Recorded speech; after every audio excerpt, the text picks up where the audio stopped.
दोस्तों नमस्कार, मैं हूं इरफान शेख और आप देख रहे हैं मीडिया टास्क फोर्स। दोस्तों, जब मैं फिल्म सिटी में जी के दौरान फिल्म सिटी में अपन लोग चाय पीने जाते थे, बहुत सारे हमारे कोलीग्स, एडिटोरियल के लोग, कुछ टेक्निकल लोग, हम लोग जब अपने कुछ साथियों के साथ हम टाइम्स ऑफ इंडिया के ठीक सामने चाय पीने जाते थे, तो अक्सर मैं कुछ मीडिया के जुमले में डिस्कस किया करता था अपने फ्रेंड्स के साथ, और उनको ये कहता था कि मीडिया का मतलब क्या है। तो हमारे फ्रेंड्स कहते थे कि अरे सर, आप ही बता दो, आपका 3 डिकेड्स का एक्सपीरियंस है, तो आप ही बताओ कि मीडिया का मतलब क्या। मैं बोला बहुत सिंपल है, आप एक वाइट पेपर लें और उसमें लिखें MEDIA, बस ये मीडिया है। तो सब हंसने लगे, बोले अरे ये क्या बात हुई, MEDIA मीडिया, ये तो बच्चा भी जानता है कि MEDIA मीडिया है। मैंने कहा गौर से देखो, मीडिया का मतलब है मी मतलब मैं। तो ये हर आदमी पे लागू होता है, हर इंसान पे ये लागू होता है। और मी के साथ जुड़ा हुआ है दिया। दिया मीन्स लाइट, यानी आप मीडिया में हैं तो आप दिया हैं, यानी आप रोशनी दिखाएंगे, जो कहानी है उसको आप हाईलाइट करेंगे, आप स्टोरी को छुपाएंगे नहीं, ढकेंगे नहीं, आप अंधेरा नहीं करेंगे, आप रोशनी देंगे, यू आर लाइट। तो सबने बोला बा ये बात तो सही है। लेकिन उसके बाद मैंने ये कहा कि मीडिया, जब ये शब्द आप देखते हैं तो ये मीडिया है कहाँ? इंग्लैंड में है, अमेरिका में है, ऑस्ट्रेलिया में है, जापान में है, चाइना में है, रशिया में है, कहाँ है? तो जो हमें चाय दे रहा था संतोष, उसने कहा अरे सर, ये मीडिया इंडिया में है। हमने कहा अरे भैया, इंडिया में कैसे हो गया? बोले सर आप फिर लिखो उसी कागज पे इंडिया, INDIA, तो इंडिया में दिया है ना। तो हम लोगों ने कहा कि अरे भाई ये तो कमाल कर दिया, ये तो मीडिया का आदमी भी नहीं, ये तो सिर्फ चाय बेचता है। लेकिन उसको इतना समझ था कि what I was trying to tell, he got the message कि मीडिया को अगर मजबूत होना है, पूरे दुनिया में अपना एक मुकाम बनाना है, तो वो हिंदुस्तान में ही हो सकता है। और उसकी बुनियाद रख दी गई, वो सिलसिला चालू हो गया। और M स्टैंड्स फॉर म्यूजिक, और वो जो म्यूजिक है आपने सुन भी लिया और देख भी लिया।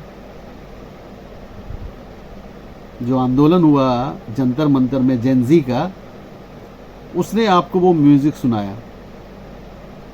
और M के साथ, M फॉर म्यूजिक तो हो गया, आपने वो म्यूजिक सुन भी लिया, उसके साथ जुड़ा हुआ E, तो वो जो प्रोटेस्ट हो रहा था, वो जो हंगामा हो रहा था, it was because of education, improve education. NEET paper leak को रोका जाए, UGC के पेपर लीक को रोका जाए और एजुकेशन को इम्प्रूव किया जाए। सो अब उसका इम्पैक्ट वेडनेसडे के जो कैबिनेट मीटिंग होगी, union cabinet meeting, which was chaired by the honourable prime minister mister Narendra Modi, उसमें यह फैसला लिया गया कि 1 डे 1 यूनिवर्सिटी, यानी कि कैबिनेट के हर एक मिनिस्टर को ये जिम्मेदारी दी जाएगी कि वो यूनिवर्सिटी जाएं और युवा भारत से मिले, उनसे पूछे उनका मसला क्या है, उनके इश्यूज के बारे में पूछे, और गवर्नमेंट यूथ के लिए क्या क्या कर रहे हैं, उनके क्या क्या प्लान्स हैं, उनके क्या क्या स्कीम्स हैं, उसके बारे में भी वो समझाएं और बताएं। तो इस जिम्मेदारी के लिए प्रहलाद जोशी साहब, जो हमारे नए एजुकेशन मिनिस्टर बने हैं यूनियन कैबिनेट में, उनको ये जिम्मेदारी दी गई। और मनसुख मांडविया साहब जो हैं यूथ अफेयर्स एंड स्पोर्ट्स के यूनियन कैबिनेट मिनिस्टर है, उनको भी ये जिम्मेदारी दी गई कि वो सेलेक्ट करेंगे यूनिवर्सिटीज़ और वो सेलेक्ट करेंगे मिनिस्टर्स जो जा करके सरकार की बातों को स्टूडेंट्स के सामने रखेंगे और उनके जो मसले हैं, उनके जो इश्यूज़ हैं, उनके जो मुद्दे हैं, उस पर चर्चा करेंगे। तो it's such a great development, और ये काम बहुत पहले होना चाहिए था, लेकिन हर चीज़ का एक समय होता है। एंड आई मस्ट से कि हिंदुस्तान के लिए एक बहुत बड़ा डेवलपमेंट है, एक इम्प्रूवमेंट है, और I must appreciate and congratulate our honourable prime minister mister Narendra Modi कि ये डिसीजन बहुत ही अच्छा है, और अच्छा तब होगा जब एक डायलॉग तो स्टार्ट हुआ, लेकिन वो चीज़ें धीरे धीरे इम्प्लीमेंट होना चालू हो जाए और इसकी मॉनिटरिंग होता रहे। एंड जिस तरीके से honourable prime minister is the chairman of NITI Aayog, जो पहले प्लानिंग कमीशन था, तो उसी तरीके से मेरे ख्याल से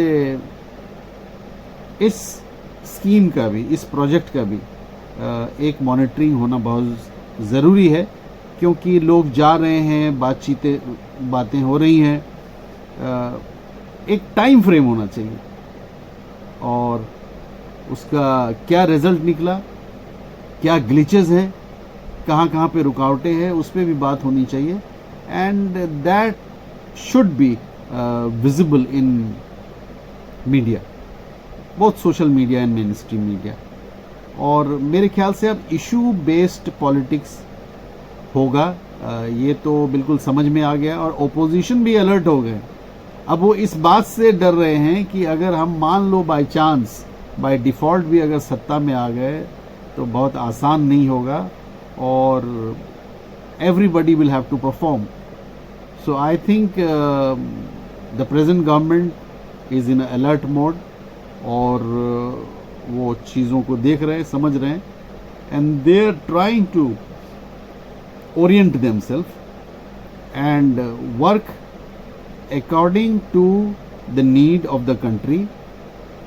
और मेरे ख्याल से पेरेंट्स को, टीचर्स को, पॉलिटिकल लीडर्स को, हम सबको हमारे बच्चों ने जगाया है। Thank you so much, God bless you Gen Z, God bless you Gen alpha, thank you so much. You guys are a blessing in disguise. Thank you so much.